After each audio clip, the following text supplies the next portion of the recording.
of the following questions resonate with you, please raise your hand, okay?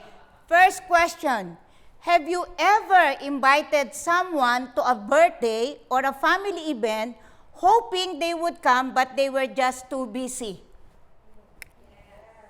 Yes, with matching yes. Second question, how about inviting someone to a church function hoping they would come but they have work and prior commitments? Yes, okay. How about you're the one who get the invite but you are too busy? Yes, too. Oh, if you will, I will ask already for an altar call if you say it didn't happen to you, okay? How about, this one is so good. How about someone has said yes to your invitation and you get excited, right? Only to cancel at the last minute due to an unexpected emergency. Yes, right? It does happen, especially you already telling your pastor, Pastor, I have invited 10 people. And then the pastor get excited, everybody get excited. Then all of a sudden you receive a message, sorry sister or brother, I cannot come.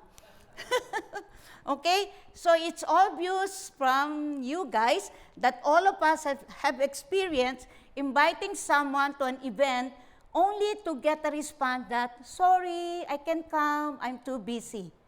You know what? What is disheartening? When your fellow Christian, or especially your co-members in the church, decline your invitation or fail to show up. Right? Especially, all of a sudden, you can see them in Facebook and went somewhere else. Okay? So, but your love for the Lord motivates you to continue to invite people. Because according to Apostle Paul, which encourages us not to get weary of doing good. Okay? Because in due time, doing good in this context, meaning bringing people to Christ. Because later on, these people, because of your perseverance, because of your consistency of inviting them, sooner or later, their hearts will be touched and they will be saved. Amen? Amen. Okay. So let's see according to Barna Group. Oh, it's good that I have a copy here, or else I cannot even read what is in there. Is that a sign of getting old? No, I'm still young, okay? So, according to Barna Group research, according to Barna Group, they cannot see me, because it's, you know what? Because, when I was little, I did not sleep so much. That's why I did not grow up. Okay. According to Barna Group research, indicates that the perception of having, listen to this, okay? According to Barna Group research, indicates that the perception of having no time for God is often reflection of shifting priorities, intense busyness, and decline in the perceived relevance of faith. You know what? What is that all about? It doesn't matter to me anymore. Rather than simply a lack of hours in the day. And this is so kind of like, red flag for all of us, because according to the data, 59% of Christians admit they are too busy for God. So tell to the person next to you, it's good that you are the 41. Yeah? Nudge, even up. 41, right? Praise the Lord because you are here, right? Glory to God. You are not part of the 59. Right? Amen. Okay? Yeah? Okay. You may also struggle to be busy with the demands and pressures of this life over prioritizing your spiritual life. Okay? As followers of Jesus, our time and busyness for the Lord is essential. Okay?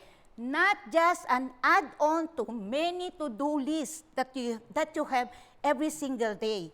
That you can, this is for God. You know what? I can remove it and replace it with something else, Our time with God is not, say it to your person next to you, our time with God is not an interruption, but a fuel to keep us going, and going. Amen? Okay. So, brothers and sisters, the title of my message is Are you too busy for God? Let us pray. Heavenly Father, we thank you for this time that you have given us, O Lord. Thank you, Lord, for reminding us that we should not be too busy for you, O God. Because, Lord, you are the source of our life, O God. Our time came from you, O Lord God, and teach us, O Lord, to value our time for you and to give the best of our time for you, O Lord God. Lord, I surrender everything to you today, O Lord God. Speak in my behalf, O Lord God. Touch the hearts and minds of your people, O Lord God, that they would truly understand that you are the one who give them the purpose to live, and you are the one who makes plan for them. Lord, teach us, O God, to surrender everything to you. Lord, I ask the Holy Spirit to be with us. Let your will be done. In Jesus' name, amen and amen. Okay, so let's see in Psalm 24:1. You know, the blower is making my hair like this, like I'm in a commercial, you know, shampoo commercial, you know, right? Okay. Okay, in Psalm 24, yeah, that's good. Okay, in Psalm 24:1, it says, "The earth is the Lord and everything in it, the world and all who live in it." So the scripture proclaims God's absolute ownership and sovereignty over the entire universe, including your talents, your treasures, and most of all, your time. He is the creator, and we are just stewards of his wealth. How? How can you afford not to be busy for God? He is the one who gives you time and shares it with you generously. Amen? Okay, let me share to you the 3 truths about time. Because, you know, we need to see the significance of time so that next time around, and hopefully this will be an eye-opener for us, not to just, you know, use our time just like that. Okay? So, truth number 1. Time is a universal gift from God, shared equally among all human beings. So, regardless of your race, age, gender, religion, social, political background, God gave us the same 24 hours a day, right? 168 hours a week, 730 hours a month, and amazingly, because of the goodness of God, He's also giving you 8,760 hours a year. So that's a lot of hours that God has freely given us. And still, tell to your neighbor, and still, you complain that you don't have time.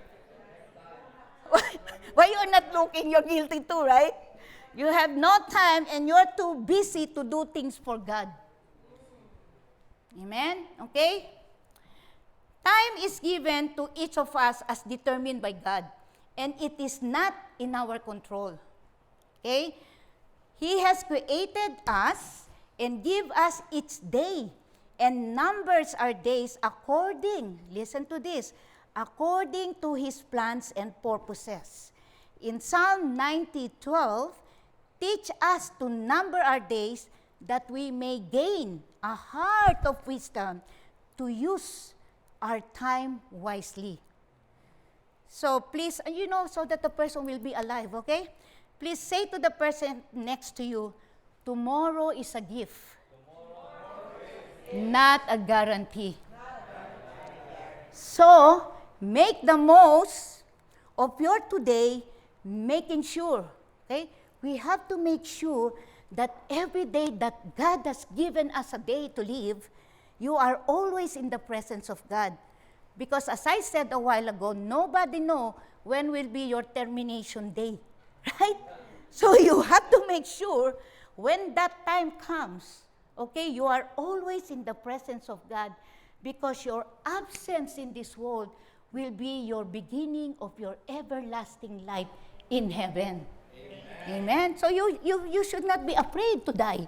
Some people, oh my gosh, it's death, they're creepy. Let's not talk about it. Unfortunately, that's a reality. The most important thing, every single day that you wake up, God is giving you another day. Make use of that time to serve God. So you will not be afraid because only God knows when is your termination day. Okay? Okay, so, okay, question. I love to ask question. And I want you to reflect on this, okay? Looking back in 2025, how much time did you dedicate to God?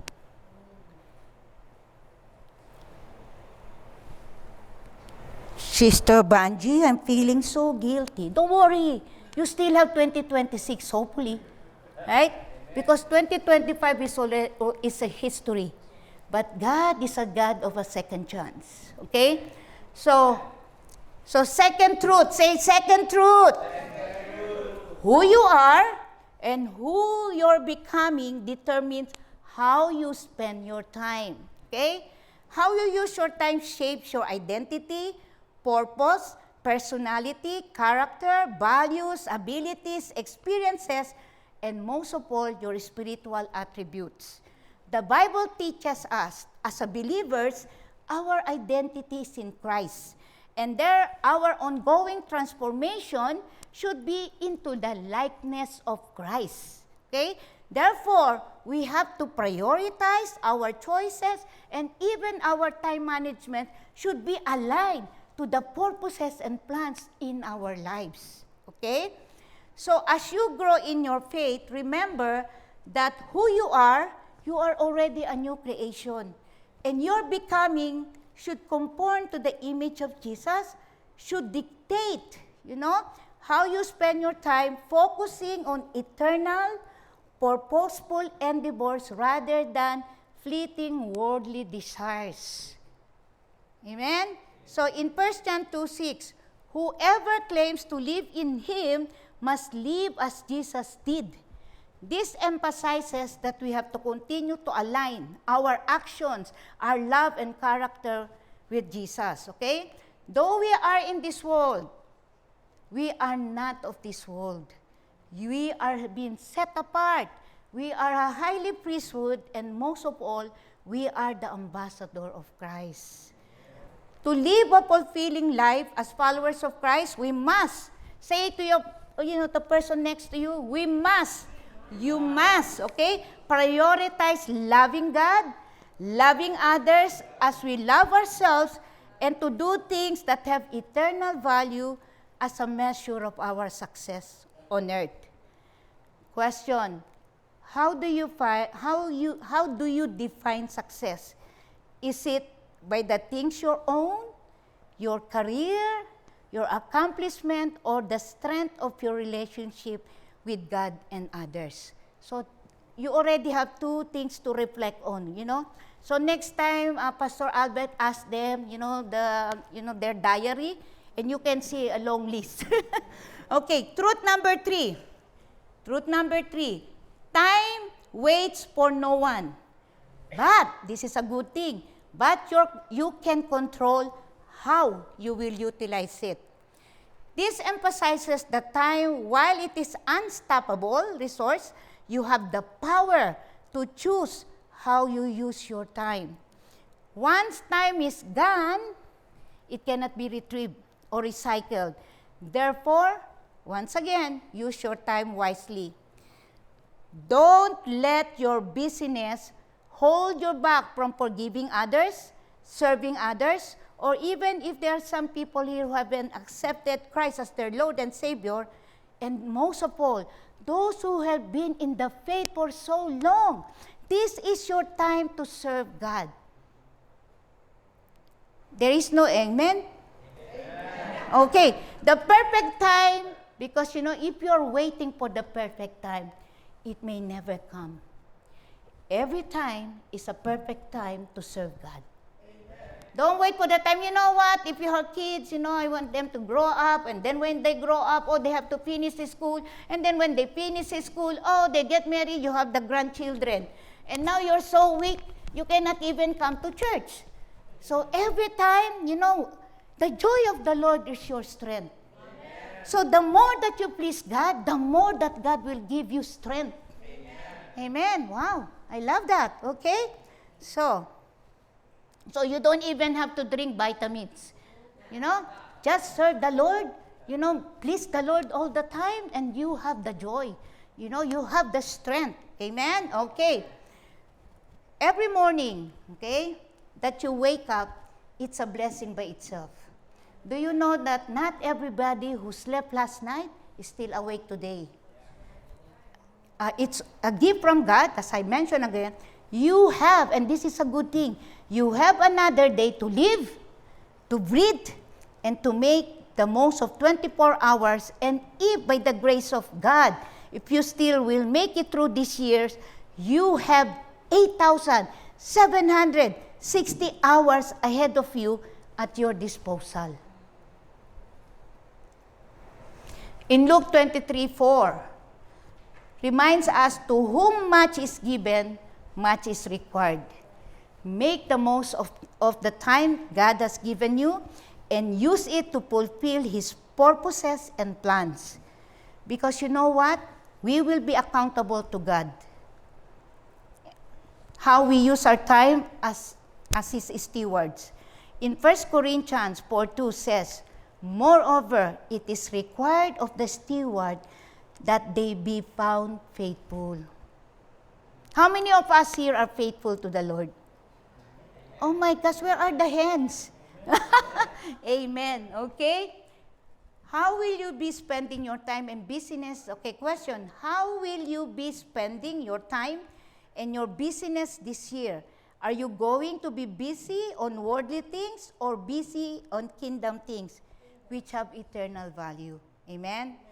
Time is a precious gift from God, but sometimes we misuse it by using our time to be too busy doing worldly things more than doing things for the kingdom of God.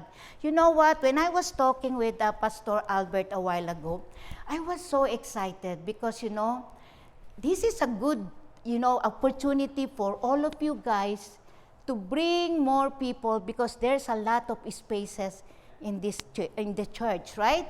So be excited, especially, we have the Easter presentation, right? This is a good sign. Meaning to say, you don't have any excuse to Pastor Albert say, hey, there's no space in the church. And then I invite them, they will be on top of each other. There's so much room. And that is where you can demonstrate to God how you really faithful you are. How you really gonna use the time that He has given it to you. Because if I ask each and every one of you, at least 5 people that who trust you. Raise your hands if you don't know 5 people that really trust you. All of us have at least 5 people who trust us, right? Yeah. And then you love these people. And they trust you. And you know what you're gonna tell them is something that have eternal value. If you're able to share to them what you have watched in Netflix, which are all garbage, right? In where else? Amazon or whatever, right? This is something not only will please God, but you're saving a soul to go to eternal condemnation to have an opportunity to go to heaven. Amen? Okay, so I will be going here on your presentation and this will be full pack. Amen? Okay, now we said we have talked about the time, right? Now, here are the 3 ways why we can take away our time for God. The one who gave us the time. So what are the reasons? What are the reasons why, we have the time? It's so much time actually, but it's the priority. It's not our priority, right? We put something else, and sometimes even if I will ask you 1 to 10, I don't know where God is in that 1 to 10. Maybe 11, and it's only 1 to 10, right? So I know I'm not talking to you guys, the 59, right? Because you are the 41. So meaning to say, I'm talking to the right people who will make this church in full capacity. Amen. Okay? So 3 ways to take away our time with God according to Mark 4:19. Okay? So it says, but the worries Mark, okay, Mark 4:19. There you go. But the worries of this life, the deceitfulness of wealth, and the desire for other things come in and they choke the word, making it unfruitful. Okay, to give you the context of this scripture, maybe you're saying, Sister Banji, it's out of context. So that's why, let me explain, okay? First, it was Jesus who said it. Jesus, actually, in this context, Jesus was talking about the parable of the sower, emphasizing that our heart's conditions affects how we receive God's word. And then if we relate it on the time and our busyness, that lead us to misuse the time to being busy, to things that will distract us from God's purpose and plans.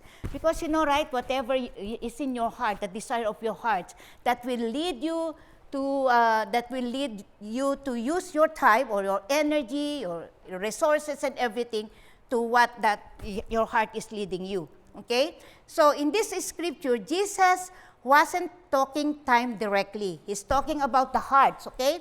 Instead, he highlights the importance of guarding ourselves against three key influences and distraction that can drain and divert our time and energy, preventing us from living a fruitful life that truly reflects and represents Christ. Okay? Way number one. Let me see who's already. No one yet. Okay? So, way number one, and then the worries of this life instead of focusing on God's kingdom and righteousness.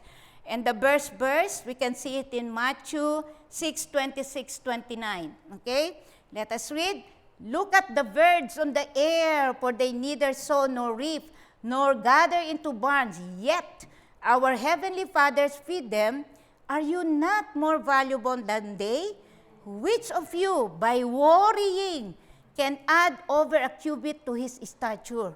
So, why do you worry about clothing? Sometimes it's good to be naked. Okay?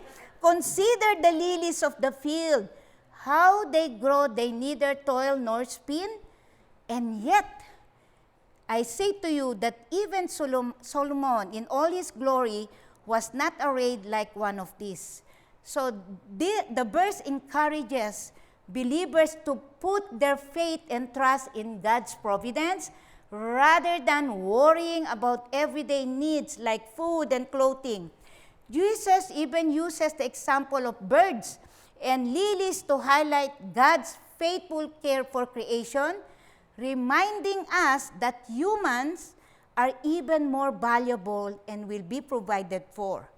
Imagine, okay, if God takes care of the birds, the poop on your head and your car, and the lilies that only last for a short time are taken care of God, how much more He will not take care of you who was created in His image. Unfortunately, we often waste our time worrying, which cannot even extend our lifespan.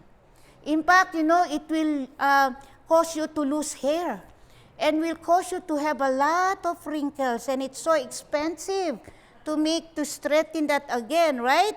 So worrying is, do you know that worrying is considered a sin in the Bible because, you know, you don't trust God. So worrying can lead to the loss of your joy, peace, and hope. God causing, and it will, hope in God causing more harm than good. Okay? Too busy worrying will consume your time from spending quality time with God. Especially the things that sometimes we worry about things that are not even happening. Sometimes we worry about the things that is already past. And sometimes we worry about the things that not even within our control. Like for instance, you worry about the war. There's no war here yet. So we worry when it's here, right? Amen? So there's a lot of nonsense that you worry because that shows a lack of faith to God. Amen? So instead of worrying, spend time, read the Word of God, meditate, pray, be involved in the church. So your extra energy will be put into more things that has value, that will please God. Amen? Okay.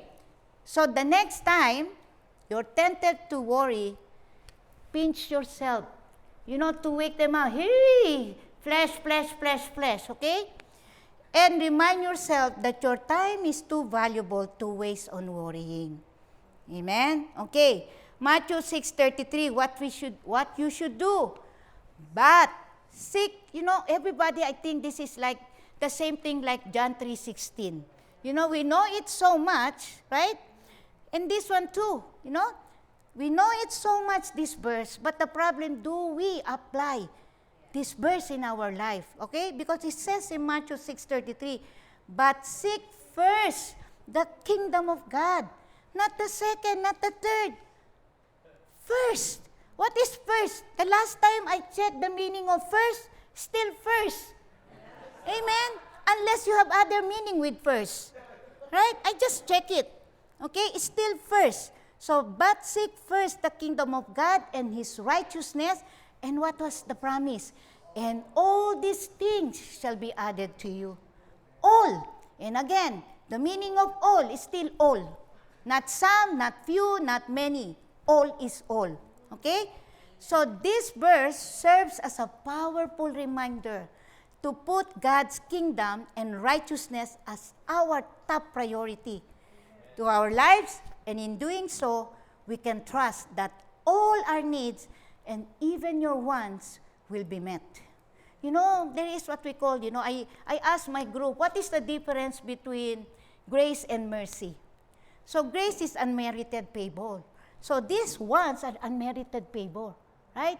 Mercy, you deserve to be penalized for doing something, but because of the mercy of God, God took over your place so that you will not experience that. Amen? So everything will be added to you, the grace and the mercy of God. Amen? Okay, so it's about being deliberate, and this is what you do. Because, putting a discipline to ourselves should be intentional, should be deliberately. Okay? It's really to be deliberate and intentional in spending quality time with God. Because if not, it will not happen. There is no such thing like an overnight Christian. It takes time, it takes effort, it takes your resources.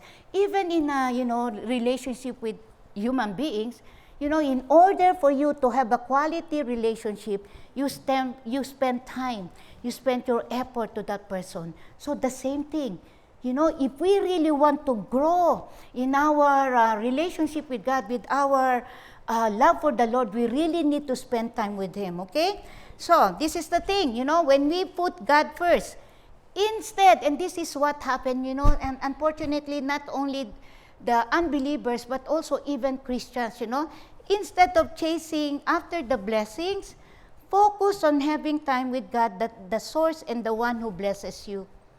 Chase the blesser, not the blessing, because He is the source. Amen? Oh, okay, maybe I can ask everyone to stand up. No, because you might be falling asleep now, okay? Way number 2, say to your neighbor, way number 2. Okay, number 2, the deceitfulness of wealth that distracts you from storing up eternal treasures in heaven. So we can read the verse in 1 Timothy 6:10 says, wow, for the love, this one also everybody knows, right? But we still love the money because of the immediate pleasure that it can give you, right? For the love of money is the root of evil, and some people craving money have wandered from their true faith and pierced themselves with many sorrows. Okay? Money, remember, money is merely a tool for survival here on earth. When we go to heaven, there's no more money there. We don't need it. So here we need it, and there's nothing wrong with it, okay? The problem is when you let your love for money control you.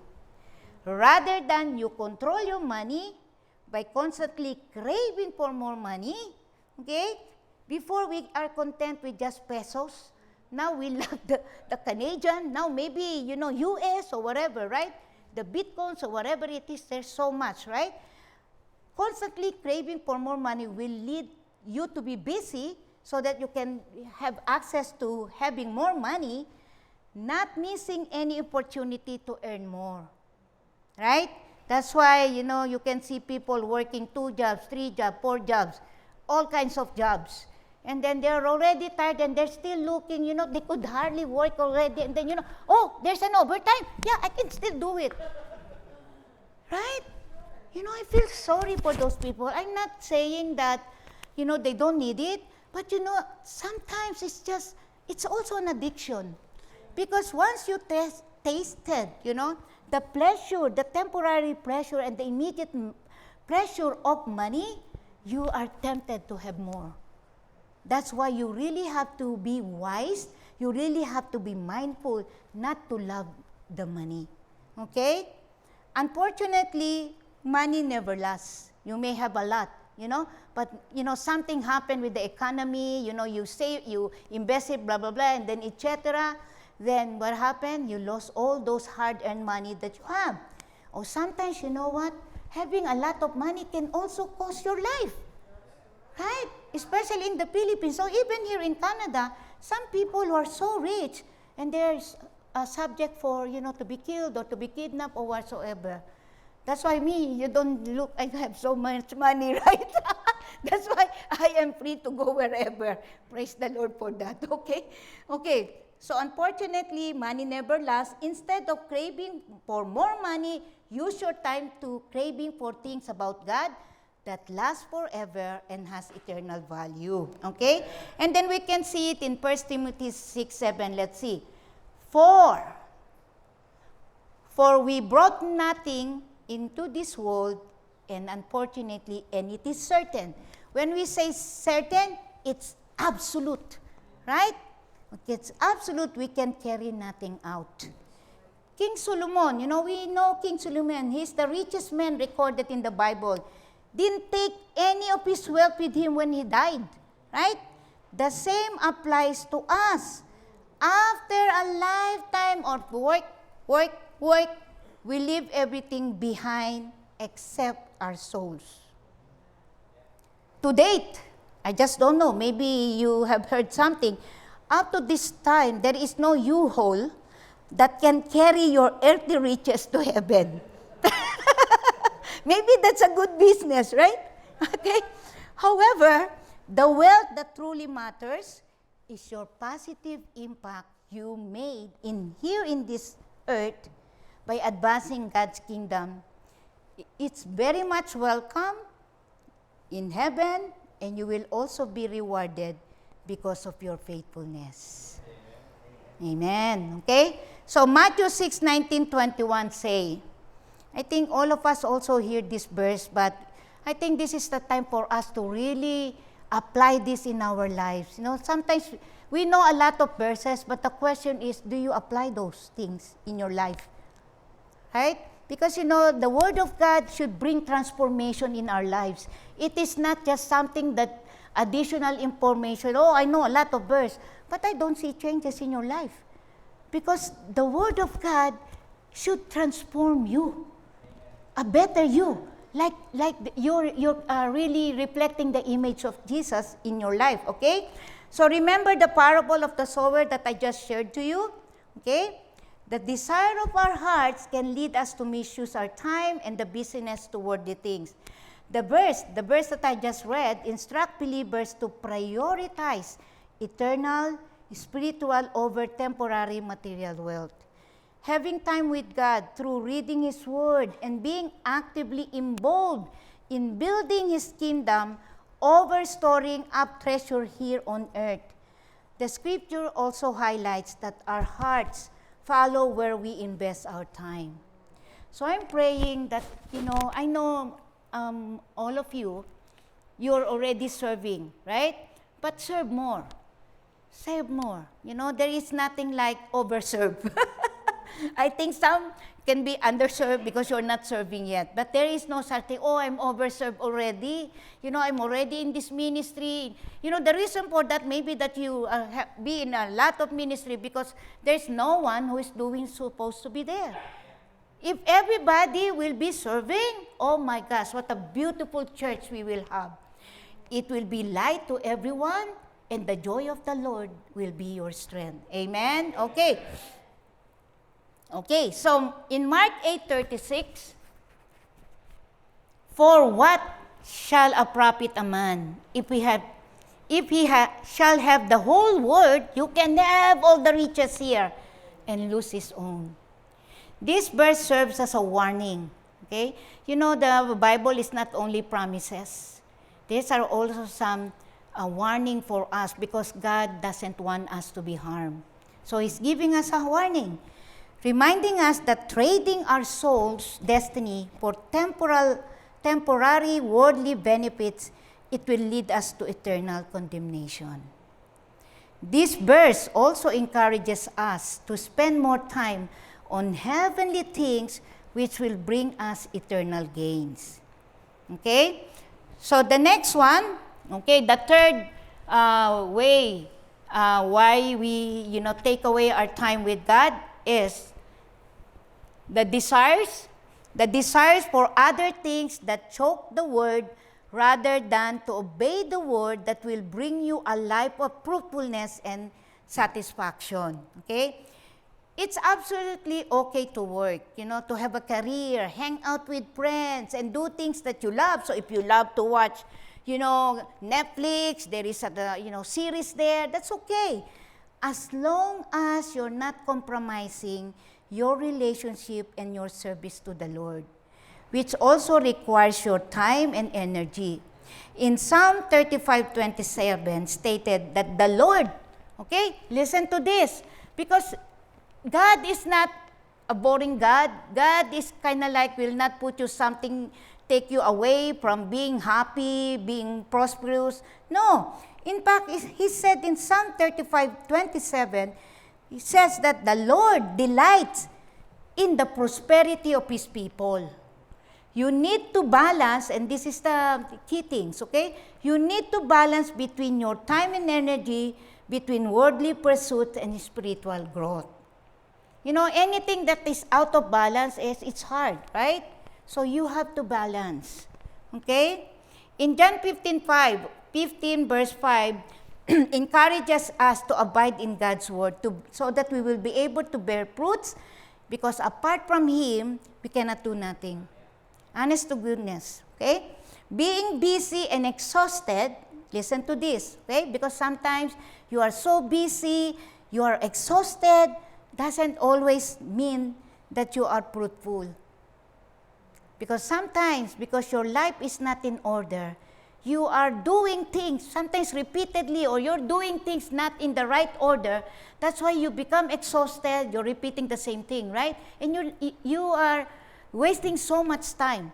Unlike when your life is aligned to God, there is order, you become fruitful, okay?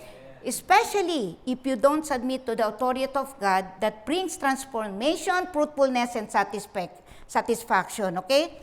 So the good news is that it's never too late. Say to the person next to you, the good news, it's never too late to start or nourish your relationship with God by taking the time to reconnect with God again. He will always meet you with an open arms, just as you are. So God will not say, hey, why only now? Because Sister Banji, make you feel guilty that you're not serving me.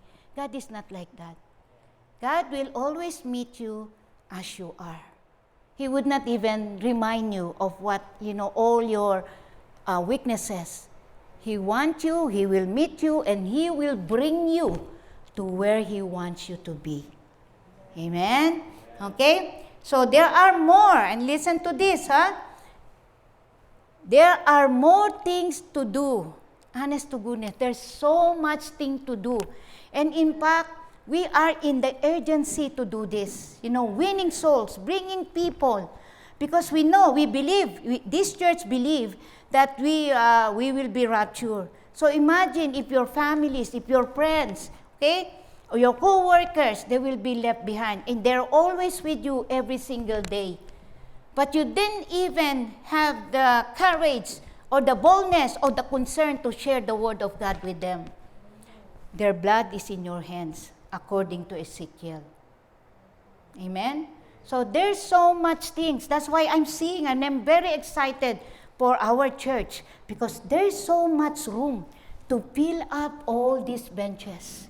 So there, you don't have excuse to the Lord. Say, Lord, I cannot bring people because we are already squeezed. You have no excuse. Amen? Amen. And God has even provided us with a good place, accessible. It is just your heart to obey and to have a concern about the people around us. Amen? Okay. So there's a lot of works to do for His kingdom. That's why He says in a verse that, the harvests are a lot, right? It's ready, but the laborers are few. But I can see here, there's a lot of laborers, and the harvests are already ripe. So bring them to this church. Amen? Okay. So everybody say, I have the power to make the best choice. Just like Mary did. Okay, so we can see in Luke 10:41-42. Again, this is a very familiar story in the Bible. Okay, so Luke 10:41-42. Okay, Martha, Martha. So this is Jesus calling, Martha, Martha. It could be Albert, Albert. The Lord answered, you are worried, upset about many things, my son, my daughter, but few things are needed, or indeed only one. And Mary has chosen what is better, and it will not be taken away from her. Okay? So, as I told you, this is a familiar story. You have heard it so many times. Okay? So, so the story, for those who haven't heard it, the story is just Jesus was invited by Martha, the sister of Lazarus, the friend of Jesus, to go to their house, and without hesitation, Jesus went. Okay? So Martha, when Jesus was already in their house, Martha is distracted and too busy preparing everything in the kitchen. I remember, when you are the host of the life group, you are so busy, and then, your guests are already waiting there, right? So sometimes even in any events, we're so busy there and we don't have the time for the real thing, which is talking, sharing things with the people that is in there, okay? So Martha is distracted and too busy preparation of food in the kitchen. In the same way, we can also be very busy feeding our physical needs. While her sister Mary was too busy, sitting on the feet of Jesus and listening, enjoying her time with Jesus, because he is concerned and because he knows this is for her spiritual need. It will nourish his spirit, right? Okay? So, Martha was even upset seeing, look at this woman. She is just sitting there with Jesus, and I'm here in the kitchen, cooking and busy, smelling maybe because of the food that she is cooking, right? So what happened then? So he even have the audacity to say to Jesus, Jesus, can you not see my sister? She's just sitting there and I am there cooking. You know what is amazing? Jesus did not tell to Martha that serving him was a bad idea. But rather, he pointed out that Mary's choice of spending time with him was better, and it will not be taken away from her. So sometimes it's easy for us to get caught up in busy doing, serving God, without really actually spending time with Him, which can lead to weariness and disappointment, just like what happened to Martha, right? Because sometimes, when we do things and we really don't know the reason why we're doing it, sometimes we expect to be commended or something like that. But you know, when you have time with Jesus and you understand the purpose why you are doing things, right? Your serving to the Lord becomes automatic because you understand the value why you're doing it, okay? And it becomes a joyful privilege and an act of worship. And I truly believe this is our hearts. Every time that we are given opportunity to serve God, this is something that is a privilege that no amount of money can compensate. And not everybody is given the opportunity to serve God. Especially, you know, if you're already in the leadership or leading a group, imagine the trust that God has given you. You know, the influence that God has given you. So don't just take it for granted because you will be accountable to God. Amen? Okay? Maybe next time you will not invite me again, Pastor. You know, that's the good thing if you're just, a guest. You can say whatever you want to. Okay? And then it's up to Pastor Albert to kind of explain everything to you, okay? So Mary has chosen to spend quality time with Jesus because, again, she knew it was the right thing to do. So when you serve God, you knew that is the right thing to do. It is not just because you are asked to, but it's a privilege, okay? So Mary, trading your busyness for Jesus is worth it, okay? Even it will cause you to deny yourself, okay? Because there is an eternal reward waiting for those who are faithful with Him. Amen? So do you know, I don't even know if I'm extending my time. I don't know. My husband is not even giving me a signal there. Ah, you do? Sorry. Okay. So do you know, I'm almost closing, okay? And then you can see the purpose of this one, okay? So we have 2 appointments with God, and we can see this in Hebrew 9:27, the 2 appointments. The one appointment is, it is appointed for men to die once, and after that is judgment. So whether you like it or not, we have expiry date, okay? And the next appointment is, so then, each of us will give an account of ourselves to God. It's not your pastor. You know how I wish the pastor can just take over, right? Represent all of us. It is one by one. Especially you're hearing the message, so you don't have any excuse. Oh, I don't know. Because not knowing doesn't excuse you. Amen? Even in the rules of the land, right? If you cross the street, you say, you know what, in the Philippines, we can just cross the street. Hey, in Canada, it's not like that. So, not knowing the excuses no one. Okay? So, in closing, okay? You can see this rope, right? Okay? So, imagine this rope, okay, represent your timeline here on earth, okay? So we have 2 timelines, okay? So this one is your timeline here on earth. So the Bible says, no, that's why people who are extended after 80 years old, oh my gosh, you are highly favored. God does still have a purpose in your life, not just to extend your life, but for His purpose and His plan, right? So, according to the Bible, 70 or 60, okay? So, to cut the story short, okay? So, we spend so much time.